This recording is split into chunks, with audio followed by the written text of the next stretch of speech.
తేలనున్న బీసీల లెక్క కులగణనపై అసెంబ్లీలో తీర్మానం ఏకగ్రీవంగా సభ ఆమోదం. బీసీలతో పాటు ఎస్సీ ఎస్టీ కులాల జనాభా లెక్కించేందుకు ఇంటింటి సర్వే తీర్మానం ప్రవేశపెట్టిన బీసీ సంక్షేమ శాఖ మంత్రి పొన్నం ప్రభాకర్. బడుగు బలహీన వర్గాల అభ్యున్నతి కోసమే కులగణన. సీఎం రేవంత్ జనాభాలో 50% పైగా ఉన్నోళ్లను పాలకులుగా చేయడమే లక్ష్యం. దీనిపై 0.5% ఉన్నోళ్లకు బాధ ఉండొచ్చు. గతంలో బీఆర్ఎస్ చేపట్టిన సమగ్ర కుటుంబ సర్వే వివరాలు ఏమైనాయి? ఆ రిపోర్ట్ను ఒక కుటుంబం దాచుకున్నదని ఫైర్. సర్వే పూర్తయ్యాక కులగణన బిల్లు అని చెప్పి డిప్యూటీ సీఎం బట్టి బీసీ సప్లాన్ ను అమలు చేస్తామని ప్రకటన. ఇక్కడ బీసీ సమాజం అంతా గుర్తుపెట్టుకోవాల్సినటువంటిది ఒకటి చూడాలి మనం. అసెంబ్లీలో శుక్రవారం కులగణన తీర్మానం ప్రవేశపెట్టి మాట్లాడుతున్న బీసీ సంక్షేమ శాఖ మంత్రి పొన్నం ప్రభాకర్ గారు. పొన్నం ప్రభాకర్ అన్న నీకు ధన్యవాదాలన్నా. ఎందుకంటే తెలంగాణ రాష్ట్ర పోరాటంలో నీ పాత్ర ఎంత ఉందో ఈ బీసీల కులగణన వ్యవహారంలో కూడా అదే స్థాయిలో పాత్ర కనిపిస్తా ఉంది. మీరు మంత్రిగా ఉండి అది ప్రవేశపెట్టడం అది నిజంగా ధన్యం. బీసీలు ఎన్నో ఏళ్లుగా ఎదురు చూస్తున్న కులగణనకు ముందడుగు పడింది.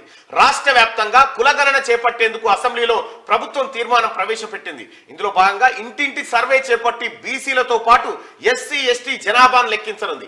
ఇప్పటి వరకు దేశంలో ఒక్క బీహార్లోనే కులగణన పూర్తయింది. ఏపీలో కులగణన జరుగుతున్నది. ఈ 2 రాష్ట్రాల తర్వాత కులగణనపై ముందడుగు వేసిన 3వ రాష్ట్రంగా తెలంగాణ నిలిచింది అనేటువంటి మాట చెప్తా ఉన్నారు. అయితే ఇక్కడ కులగణనపై అసెంబ్లీలో తీర్మానం పెట్టిరు ఏకగ్రీవంగా. దాన్ని మేము వ్యతిరేకిస్తా ఉన్నాం. ఇట్లెందుకుంటది గట్లెందుకుంటది అనే మాటే లేదు. దమ్ముంటే దీన్ని వ్యతిరేకించి చూపెట్టరు ఎవడన్నా. విపక్ష పార్టీల నుంచి ఎవడన్నా మేము వ్యతిరేకిస్తున్నామని చెప్పి రాజకీయ సమాధి అయిపోతారు కథ. అంతే చూసిరా బీసీలారా. అంటే బీసీల కులగణన చేద్దామంటే మొత్తం అందరు సైలెంట్ గా ఉండి చేయాల్సిందే అని ఏకగ్రీవంగా సప్పట్లు కొట్టే పరిస్థితి ఉందంటే బీసీల పవర్ ఏందో చూడండి. ఇక బీసీలతో పాటు ఎస్సీ ఎస్టీ కులాల జనాభా లెక్కించేందుకు ఇంటింటి సర్వే నిర్వహించబోతా ఉన్నట్టుగా ప్రభుత్వం ప్రకటించింది. తీర్మానం ప్రవేశపెట్టిన బీసీ సంక్షేమ శాఖ మంత్రి పొన్నం ప్రభాకర్. ఇక ఇక్కడ ఇంకా కీలకమైంది బడుగు బలహీన వర్గాల అభ్యున్నతి కోసమే కులగణన. ఇప్పుడు ₹1 ఒకరికి పంచాలంటే ₹1 ఇప్పుడు పెళ్లికి ఎంతమంది వస్తారంటే పెళ్లికి 1000 మంది వస్తారు. 1000 మందికి ఎంతో వంట చేయాలి, ఎన్ని ఆటలు పోయాలి, ఎన్ని ఫంక్షన్ హాల్ ఎట్లుండాలి, ఈ లెక్కలు ఉంటాయి కదా. మరి ఆ 1000 మంది లెక్క తేలాలి కదా. ఇప్పుడు తెలంగాణ రాష్ట్రంలో ఉన్నటువంటి బడుగు బలహీన వర్గాలకు ఎంత బడ్జెట్ కేటాయించాలంటే ఆ లెక్క తెలవాలి కదా. ఆ లెక్క ఇప్పటిదాకా తెలవకుండా దాచిపెట్టిరు. ఇప్పుడు ఆ లెక్క బయటికి తీసుకురాబోతుంది తెలంగాణ ప్రభుత్వం గౌరవ ముఖ్యమంత్రి రేవంత్ రెడ్డి గారి సారథ్యంలో. జనాభాలో 50% పైగా ఉన్నోళ్లను పాలకులుగా చేయడమే లక్ష్యం. జనాభాలో ఎంత శాతం ఉన్నారు? 100% పైగా ఉన్నారు బీసీలు. వాళ్ళకు అంటే పరిపాలన చేసేతగానే అవకాశాలు రాక జనాభాలో 50% పైగా ఉన్నోళ్లను పాలకులుగా చేయడమే లక్ష్యం. ఇది చాలా కీలకమైన వర్డు. ప్రజలంతా దీంట్లో చాలా పెద్ద అర్థం ఉంది. దీనిపై 0.5% ఉన్నోళ్ళకి బాధ ఉండొచ్చు. 0.5% ఎవరున్నారు? అదే కేసీఆర్. గతంలో బీఆర్ఎస్ చేపట్టిన సమగ్ర కుటుంబ సర్వే వివరాలు ఏమైపోయినాయి? సమగ్ర కుటుంబ సర్వే గతంలో కేసీఆర్ చేసిండు. బొంబాయికి వెళ్ళి సూరత్కి వెళ్ళి ఎక్కడెక్కడికి వెళ్ళి వచ్చిరు. అగో జనాభా లెక్కలు తీస్తున్నట కేసీఆర్. సమగ్ర కుటుంబ సర్వే ఒకే రోజుల ఖతం చేయాలన్నట. లెక్కలు బయటికి రావన్నట. లేకపోతే చచ్చిపోయినట్టు లెక్క. ఇట్లా రకరకాలుగా కోళ్ళు కొంకనక్కలు సైకిళ్ళని గడియారాలని లెక్కలన్నీ రాసుకొని పోయి ఎవరిది ఏ కులం అనే కాడి నుంచి రాసుకొని పోయి లెక్కలు బయటికి రానియలే కేసీఆర్. తీసుకొని జైలు పెట్టుకున్నాడు. లెక్కలు బయటికి రానియలే. ఎందుకు రానియలే లెక్కలు? ఎందుకు రానియలేదంటే తెలంగాణ రాష్ట్రంలో ముదిరాజులు 50 లక్షల మంది ఉంటే మరి 50 లక్షల మంది ఉన్నారు ముదిరాజులు అని కేసీఆర్ చెప్పిండు అనుకో. 50 లక్షల మంది మేముంటే నువ్వెట్లా సీఎం అవుతావురా అని చెప్పి కేసీఆర్ ను ప్రశ్నిస్తారు కదా. అందుకోసం రానియలే. అందుకోసం ఈ లెక్కలు దాచిపెట్టిండు కేసీఆర్. ఇప్పుడు ఆ లెక్కలు పక్కాగా రాహుల్ గాంధీ గారి నిర్ణయం. అది కేంద్రం ఏదైతే సోనియా గాంధీ, ఆ తర్వాత మల్లికార్జున ఖర్గే, ఆ తర్వాత మిగతా నాయకత్వం అంతా కులగణన చేయాలి. ఈ బడుగు బలహీన వర్గాల ప్రజల్ని ఖచ్చితంగా రాజకీయ చైతన్యవంతులను చేయాలని తీసుకున్న నిర్ణయంలో భాగం. కేసీఆర్ ఈ లెక్కలు ఎందుకు బయటపెట్టలే?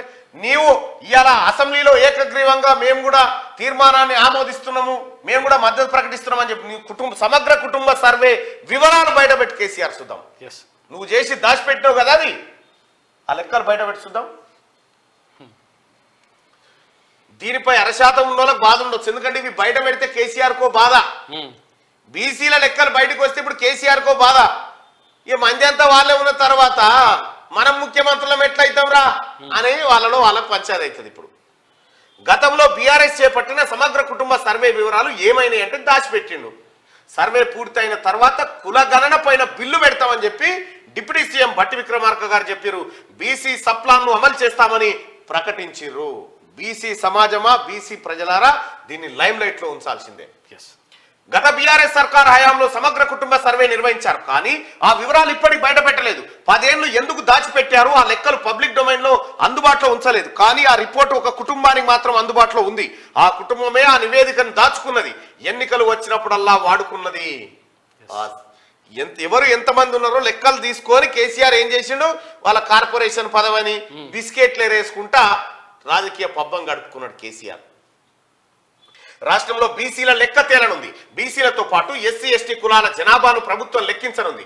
ఈ మేరకు శుక్రవారం అసెంబ్లీలో బీసీ సంక్షేమ శాఖ మంత్రి పొన్నం ప్రభాకర్ కులగణనకు సంబంధించి తీర్మానం ప్రవేశపెట్టగా సభ ఏకగ్రీవంగా ఆమోదం తెలిపింది. బీసీ, ఎస్సీ, ఎస్టీ, మిగతా బలహీన వర్గాల ప్రజల అభ్యున్నతి కోసం సామాజిక, ఆర్థిక, విద్య, ఉపాధి, రాజకీయ అవకాశాలు కల్పించేందుకు ప్రణాళికలు రూపొందించాలని ఈ నెల 4న కేబినెట్ సిఫార్సు చేసింది. ఈ మేరకు రాష్ట్ర వ్యాప్తంగా కులగణన నిర్వహించాలని, ఇందుకోసం సమగ్ర ఇంటింటి కుటుంబ సర్వే చేపట్టాలని నిర్ణయించాం.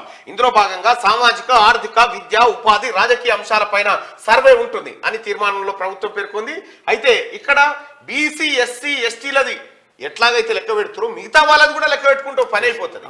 మిగతా కులాలు ఎన్ని ఉన్నాయి, బ్రాహ్మణులు ఎంతమంది ఉన్నారు, వైశ్యులు ఎంతమంది ఉన్నారు, రెడ్డిస్ ఎంతమంది ఉన్నారు, కమ్మ ఎంతమంది ఉన్నారు, ఈ కాపులు ఎంతమంది ఉన్నారు, ఈ లెక్క కూడా పెట్టుకుంటే సమగ్రంగా వస్తుంది. వాళ్ళని మినహాయించి వీటిని లెక్క పెట్టడం వల్ల ఇంకా కొంత డేటా మిస్ అయ్యే అవకాశం ఉంటుంది.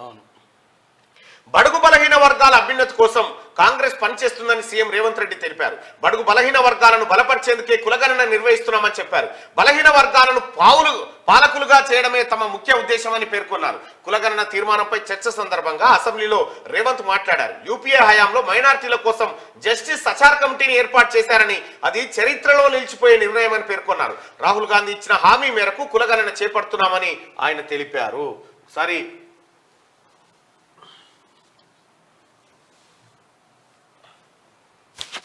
అండగా నిలబడాలన్న ఆలోచనతోనే మా నాయకుడు, పార్లమెంట్ సభ్యుడు రాజీవ్ గాంధీ గారు వారసుడుగా రాహుల్ గాంధీ గారు ఏదైతే మాట ఇచ్చిండ్రో ఆ మాటను నిలబెట్టడానికి ఈరోజు ఈ ప్రభుత్వం పూర్తి స్థాయిలో ప్రయత్నం చేస్తుంది. అందుకే ఈరోజు ఏ విధంగా అయితే సచార్ కమిటీ ద్వారా మైనారిటీ వర్గాలకు మేలు జరగడానికి నిర్ణయాలు తీసుకున్నామో, ఈరోజు కూడా ఈ సభలో శాస్త్రీయ పరంగా ఒక అంచనా, సమగ్ర ప్రణాళికలు, విధానాలను రూపొందిస్తాం. ఇందులో మరి ఎందుకు మా సభ్యులకు, లేకపోతే సీనియర్ శాసనసభ్యులు, మంత్రిగా వారికి సుదీర్ఘమైన అనుభవం ఉంది, కడియం శ్రీహరి గారు, వారి అనుభవాన్ని ఉపయోగించి ప్రభుత్వానికి ఏమైనా సూచన చేసినా, ఇది సమగ్ర కుటుంబ సర్వే కులగణన చేపట్టాలని మా నాయకుడు రాహుల్ గాంధీ గారి నిర్ణయం, ఆ నిర్ణయాన్ని ఇక్కడ అమలు చేయబోతున్నాం అని చెప్పి ముఖ్యమంత్రి గారు చెప్పడం జరిగింది. దీన్నే అసెంబ్లీలో ప్రవేశపెట్టడం జరిగింది. ప్రభుత్వ తీర్మానాన్ని ప్రవేశపెడుతున్నాను. Resolution moved. I request to the minister to explain the aims and objects of the resolution. So ప్రభుత్వ తీర్మానము వెనుకబడిన తరగతుల, షెడ్యూల్ కులాల, షెడ్యూల్ తెగల మరియు మిగతా బలహీన వర్గాలకు చెందిన ప్రజల అభ్యున్నతి నిమిత్తం వివిధ సామాజిక, ఆర్థిక, విద్యాపరమైన, ఉపాధి, రాజకీయ అవకాశాలు, ప్రణాళికలను రూపొందించి అమలుపరిచేలా తెలంగాణ మంత్రివర్గం తేదీ 4/2/2024 తేదీన చేసిన సిఫార్సు మేరకు తెలంగాణ రాష్ట్రమంతటా సామాజిక, ఆర్థిక, విద్యాపరమైన, ఉపాధి, రాజకీయ కుల సర్వే, కులగణన, ఒక సమగ్ర ఇంటింటి కుటుంబ సర్వేను చేపట్టాలని ఈ సభ ఏకగ్రీవంగా తీర్మానిస్తుందని ఆశిస్తాను. అలా సభలో ప్రవేశపెట్టడం జరిగింది. Now the discussion on government resolution. దీనికి సంబంధించి ఒక తీర్మానం, ఒక టీంను అధ్యక్ష ధన్యవాదాలు. ముందుగా గౌరవ సభ్యులందరికీ ఈ యొక్క తీర్మానానికి సంబంధించినటువంటి విషయాన్ని చెప్పేటువంటి ఒక ప్రయత్నం చేస్తాను. ఈ యొక్క అపూర్వ ఘట్టంగా భావిస్తాను నా జీవితంలో. ఎందుకంటే విద్యార్థి దశ నుంచి ఒక బలహీన వర్గాల రాజకీయం నుంచి వచ్చినటువంటి వ్యక్తిగా ఈరోజు మా నాయకుడు కూడా రాహుల్ గాంధీ గారు ఈ యొక్క అంశం మీద అనేక సందర్భాల్లో చెప్తున్నటువంటి దాని ప్రకారంగా ఈరోజు ఈ తీర్మానం అందరి సంక్షేమానికి సంబంధించి ఉపయోగపడే విధంగా ఒక సమాచారాన్ని తీసుకొని ముందుకు పోయేటువంటి ఒక ఆలోచనతో ఈ కార్యక్రమం చేస్తున్నాం. ఇది మరి గౌరవ ముఖ్యమంత్రి గారి, మిగతా ఉప ముఖ్యమంత్రి గారి, మంత్రులందరూ, శాసనసభ్యులందరూ కలిపి ఒక మంత్రివర్గ తీర్మానం తీసుకున్నది. ఇది జనాభా గణన లేదా కులగణన అనేది కేంద్ర ప్రభుత్వ పరిధిలోదైనా ఆయా అవసరాలకు అనుగుణంగా రాష్ట్ర ప్రభుత్వాలు సర్వేలను చేపట్టేటువంటి కార్యక్రమం జరుగుతుంది. కాబట్టి ఈ యొక్క కార్యక్రమం ఈరోజు తీసుకుంది. గతంలో మన్మోహన్ సింగ్ గారు ప్రభుత్వం 2011లో చేసి అప్పటికి కూడా దాని తర్వాత జరిగిన మొత్తానికి అసెంబ్లీలో తీర్మానాన్ని ప్రవేశపెట్టిన పొన్నం ప్రభాకర్ అన్న ఆ విధంగా ప్రభుత్వం అంటే శాసనసభ కూడా ఏకగ్రీవంగా దాన్ని ఆమోదించింది. ఇదొక శుభదినం. ఇవాళ నిజంగా చాలా సంతోషంగా ఉంది ఆ తీర్మానాన్ని ప్రవేశపెట్టడం. జస్ట్ ఆ ఎంట్రీ చాలు బీసీలకు ఎలాంటి న్యాయం జరగబోతుందో ముఖ్యమంత్రి గారి మాటల్లో మనం విన్నాం.